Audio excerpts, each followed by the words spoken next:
नमस्कार आज यहाँ पढ़ा टेलीविजन विषय रचना चलो डेरी न कर भिडियो आरंभ करवा।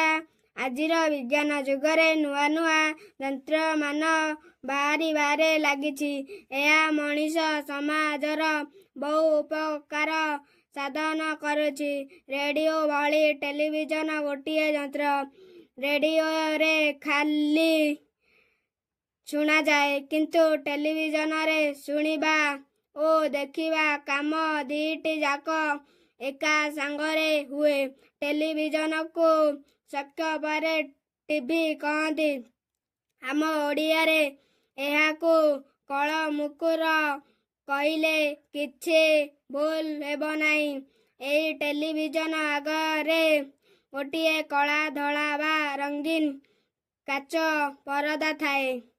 गीत गाउथिबा कथा कहूथिबा नाचुथिबा खेलुथिबा प्रभृति लोकंकर दृश्य देख जीवा सहित शब्द मध्य एथिरे शुणा जाए। टेलीविजन उद्भावन हेबा फलरे पृथ्वीर सबु मनीषंकु समस्ते जानी पारुछंती।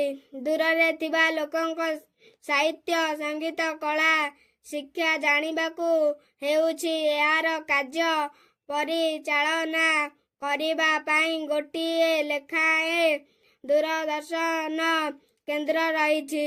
एही टेलीविजन साहाय्य छात्र छात्री माने बहुत कथा शिखि पारुछंती। आमर कटक ठारे गोटिए दूरदर्शन केंद्र रहिछि। वीडियोटी भल लागिथिले लाइक और सब्सक्राइब करंतु। धन्यवाद।